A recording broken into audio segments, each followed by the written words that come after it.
Alhamdulillah hari ini, hari 23 Ramadan, kami seluruh jajaran Basnas menerima secara simbolik pembayar zakat Bapak Presiden, Bapak Wakil Presiden, dan seluruh jajaran kabinet. Hal ini memberikan poin yang luar biasa, selain tentu saja penerimaan kami bertambah, yang lebih penting adalah dukungan moral. Bagaimana para tokoh-tokoh, para pejabat memberikan zakatnya dan memberikannya kepada Basnas. Survei kami menunjukkan bahwa pembayaran pemimpin-pemimpin, pembayaran tokoh-tokoh itu lebih efektif dibandingkan dengan kampanye yang kami lakukan. Basnas sendiri dalam Ramadan ini itu dari 746 unit, itu alhamdulillah sudah terkumpul 6 triliun. Kita baru bulan ketiga ditambah bulan Ramadan, insya Allah dengan dukungan semua, mudah-mudahan kita bisa mencapai target yang 60 triliun itu. Kepada masyarakat, sekali lagi kami menghimbau untuk membayar zakat. Istilah kami adalah zakat menolong umat dan zakat adalah penolong di akhirat. Dan kami siap, Basnas siap untuk menerima dan menyalurkan kepada mustahik sesuai dengan prinsip amanah dan sesuai dengan syariat. Pemirsa, harga minyak mengakhiri perdagangan Kamis sedikit di atas $100 per barrel setelah pemimpin tertinggi Iran yaitu Mojtaba Khamenei menyatakan akan tetap membatasi lalu lintas Selat Hormuz. Langkah ini menambah kekhawatiran pasar terhadap potensi gangguan pasokan minyak secara berkepanjangan. Pemirsa, minyak mentah berjangka Brent ditutup melambung 9,22%, pemirsa, ke level $100,46 per barrel.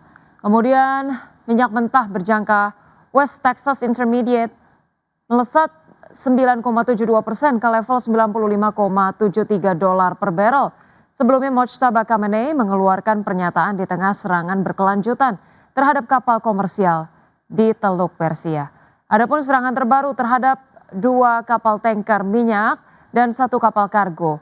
Serangan terjadi setelah International Energy Agency mengumumkan pelepasan cadangan minyak darurat terbesar dalam sejarah.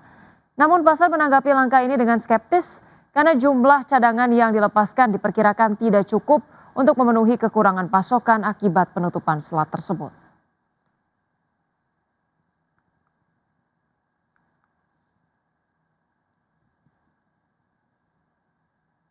Pemirsa, Presiden Amerika Serikat Donald Trump kembali menuntut Ketua The Fed Jerome Powell untuk menurunkan suku bunga. Tuntutan terbaru Trump ini diungkapkan di tengah harga minyak mentah yang melonjak tajam akibat intensifikasi perang antara Amerika Serikat, Israel, dan Iran. Saat harga minyak melonjak tajam akibat intensifikasi perang Iran, Presiden Amerika Serikat Donald Trump kembali menuntut Ketua The Federal Reserve Jerome Powell menurunkan suku bunga. Namun sejak Amerika Serikat dan Israel melancarkan serangan terhadap Iran pada 28 Februari, investor justru berbalik arah bertaruh bahwa harga minyak yang lebih tinggi akan memperburuk inflasi dan mencegah The Fed memangkas suku bunga hingga akhir tahun atau bahkan lebih lama lagi. Kontrak berjangka suku bunga yang sebelumnya diperkirakan akan mengalami 2 kali pemangkasan 1/4 poin hingga akhir tahun sebelum konflik dimulai, kini hampir tidak memperhitungkan 1 kali pemangkasan pun. Hal ini terjadi meskipun ada ekspektasi bahwa mantan gubernur The Fed Kevin Warsh yang dipilih Trump untuk menggantikan Powell sebagai ketua The Fed yang lebih pro pemangkasan suku bunga akan memimpin bank sentral pada pertengahan Mei ketika masa kepemimpinan Powell berakhir. Sementara itu di sisi lain, usai Iran menyatakan akan tetap menutup Selat Hormuz, harga minyak mentah jenis WTI untuk kontrak pengiriman April 2026 melonjak dan menetap di $95,7 Amerika Serikat per barel. Harga minyak yang lebih tinggi berarti harga bensin yang lebih tinggi yang juga dapat menaikkan harga makanan dan barang lainnya melalui biaya transportasi yang lebih tinggi. Analis menyebut harga makanan juga akan naik karena Hormuz adalah jalur utama global untuk pengiriman pupuk. Analis Goldman Sachs sekarang memperkirakan inflasi PCE yang ditargetkan The Fed sebesar 2% akan naik menjadi 2,9% pada bulan Desember dan menggeser perkiraan mereka sendiri untuk pemotongan suku bunga The Fed berikutnya ke bulan September dari sebelumnya di bulan Juni. Berbagai sumber IDX Channel.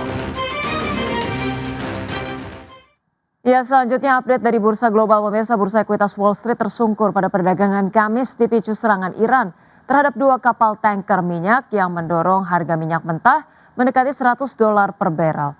Lonjakan harga energi ini memperkuat kekhawatiran inflasi dan menyebabkan investor meninggalkan pasar ekuitas. Ya, pemirsa, kami hadirkan informasinya pada perdagangan Kamis. Indeks Dow Jones Industrial Average ditutup anjlok 1,56% ke level 46.677.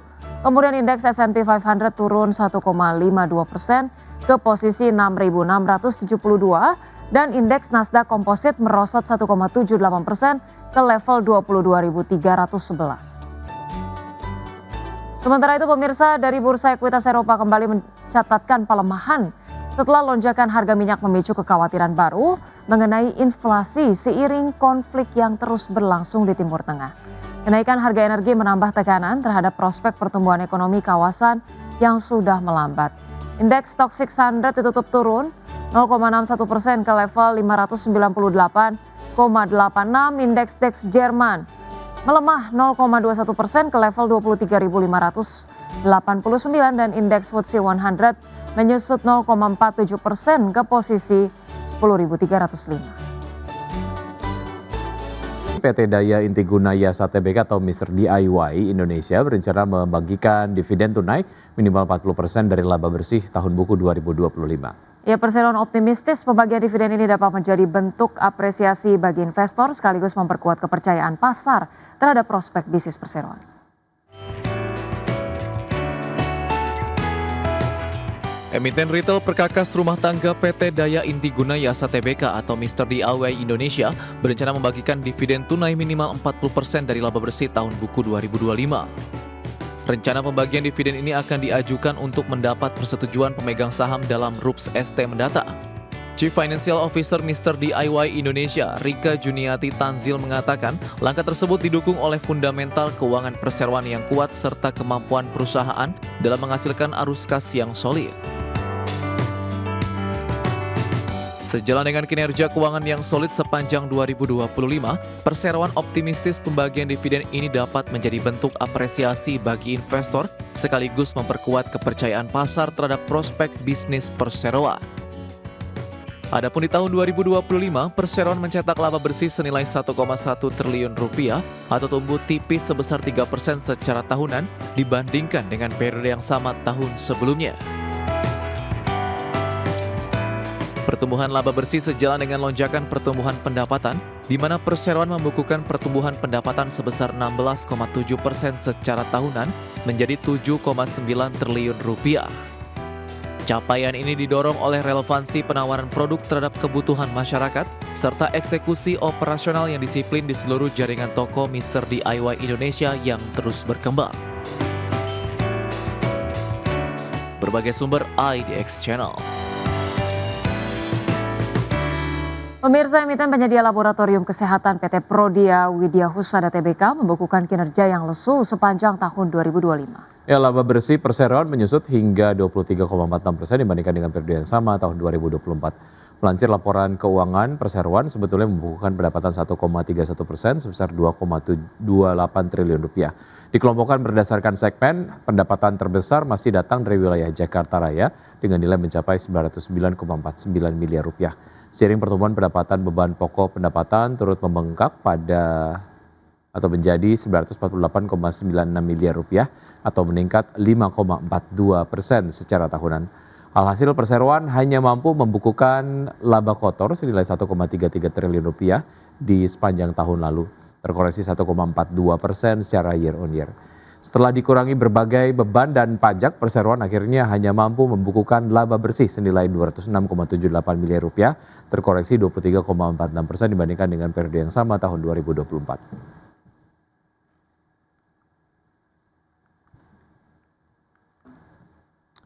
Ya, penjualan PT Ultrajaya Milk Industry and Trading Company Tbk atau ULTJ tertekan sepanjang tahun 2025.